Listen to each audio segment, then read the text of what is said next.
తాకట్లో ఉన్న బంగారాన్ని విడిపించి ఆ రోజున మార్కెట్ ధర కట్టి మిగిలిన డబ్బును మీకు అందిస్తుంది కొమ్మూరి గోల్డ్. అందరూ ఫామ్ లో ఉన్నారు. సొంత గడ్డపై వరల్డ్ కప్, జట్టు నిండా దుమ్ము లేపే బ్యాటర్స్, అద్భుతమైన బౌలింగ్ లైనప్, అంచనాలకు తగ్గట్టు ఆడితే టైటిల్ మనదే. సూపర్ 8 ముందు టీమిండియా గురించి వినిపిస్తున్న మాటలు ఇవి. సూపర్ 8 లో భాగంగా టీమిండియా ఎప్పుడైతే సౌత్ ఆఫ్రికా చేతిలో ఓడిపోయిందో అప్పటి నుంచి లెక్కలు మారిపోయాయి. సౌత్ ఆఫ్రికా ఇచ్చిన షాక్ కు జట్టు ఒక్కసారిగా బలహీనంగా మారింది. సఫారీలపై 76 పరుగులతో ఓటమితో మిగిలిన 2 మ్యాచ్ల్లో గెలిచినా సెమీస్ కు చేరుకోవడం కష్టంగానే కనిపిస్తుంది. సౌత్ ఆఫ్రికాపై ఓటమితో ఊహించని కష్టాల్లో పడి సెమీస్ అవకాశాలను సంక్లిష్టం చేసుకుంది. ఇలాంటి సమయంలోనే భారత జట్టు పరిస్థితులకు తగ్గట్టుగా ఒత్తిడి తట్టుకొని నిలబడే విరాట్ కోహ్లీ లాంటి ప్లేయర్ను మిస్ అవుతుంది. ప్రస్తుతం టీమిండియాకు కోహ్లీలా నడిపించే ప్లేయర్ జట్టులో లేడు.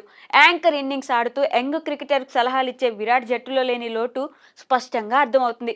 ముఖ్యంగా ఈ టోర్నమెంట్లో స్లో పిచ్చులపై మ్యాచ్ ఆడుతున్నప్పుడు క్రీజ్లో నిలబడలేక ఒకరి వెంట ఒకరు మన బ్యాటర్లు పెవిలియన్కు చేరుతున్నప్పుడు సగటు ఇండియన్ క్రికెట్ ఫ్యాన్ మైండ్లో కోహ్లీనే మెదలాడుతున్నాడు. అయితే కోహ్లీ లాంటి ప్లేయర్ జట్టులో లేకపోతే అతనిలా యాంకర్ రోల్ ఎవరో ఒకరు తీసుకోవాల్సిన బాధ్యత ఉంది. వచ్చిన వారు వచ్చినట్టు అగ్రెసివ్గా ఆడుతూ అవుట్ అయితే ఇన్నింగ్స్ ను ముందుకు తీసుకెళ్లేదెవరు? టీమిండియా బ్యాటింగ్ ను ఒక్కసారి గమనిస్తే జట్టులో ఉన్న బ్యాటర్లు అందరూ అగ్రెసివ్ గా బ్యాటింగ్ చేస్తారు. ప్రత్యర్థి బౌలర్లపై అటాక్ చేస్తూ వారిని ఒత్తిడిలో పడేస్తారు. అయితే ప్రతిసారి అటాకింగ్ విధానం వర్కౌట్ అవ్వదు. సౌత్ ఆఫ్రికాతో జరిగిన సూపర్ 8 మ్యాచ్ తో టీమిండియాకు ఇది బాగా అర్థమై ఉంటుంది. ఓవైపు సౌత్ ఆఫ్రికా 3 వికెట్లు కోల్పోయినప్పటికీ స్కోర్ కార్డును 187 వరకు తీసుకెళ్లింది. మరోవైపు ఇండియా మాత్రం 111 పరుగులకే ఆల్అౌట్ అయింది. ఈ మ్యాచ్ లో ఇండియా బ్యాటింగ్ ను గమనిస్తే అందరూ కూడా తమ చెత్త షాట్ సెలెక్షన్ తో అవుట్ అయ్యారు.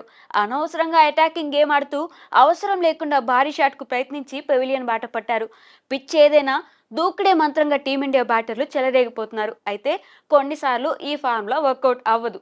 స్లో పిచ్చులపై అగ్రెసివ్ గా బ్యాటింగ్ చేస్తామంటే కుదరదు. పాకిస్తాన్తో జరిగిన మ్యాచ్ ఇందుకు ఉదాహరణ.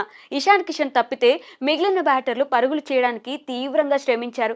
బంతి అనూహ్యంగా టర్న్ కావడంతో తిలక్ వర్మ, సూర్యకుమార్ యాదవ్ లాంటి బ్యాటర్స్ కేవలం 100 స్ట్రైక్ రేట్ తో మాత్రమే బ్యాటింగ్ చేయగలిగారు.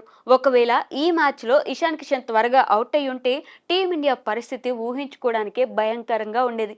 పరిస్థితులకు తగ్గట్టుగా మన ప్లేయర్స్ మైండ్ సెట్ మార్చుకుంటేనే ముందుకు వెళ్తుంది. కొంతమంది బ్యాటర్లు అవసరం లేని సమయంలో తమ దూకుడును తగ్గించుకుని పిచ్చును అర్థం చేసుకోవడానికి కొంచెం టైం తీసుకోవాలి. దూకుడు కంటే బాధ్యతగా ఆడుతూ జట్టును ముందుకు తీసుకెళ్లాలి. సొంత గడ్డపై ఓడిపోతే మన క్రికెట్ ఫ్యాన్స్ తట్టుకోవడం కొంచెం కష్టమే, అంచనాలు మోయడం అంతకంటే కష్టం. దీంతో సూర్యసేన టైటిల్ నిలబెట్టుకోవాలంటే బ్లైండ్గా కాకుండా పక్కా ప్రణాళికతో బరిలోకి దిగాల్సిందే.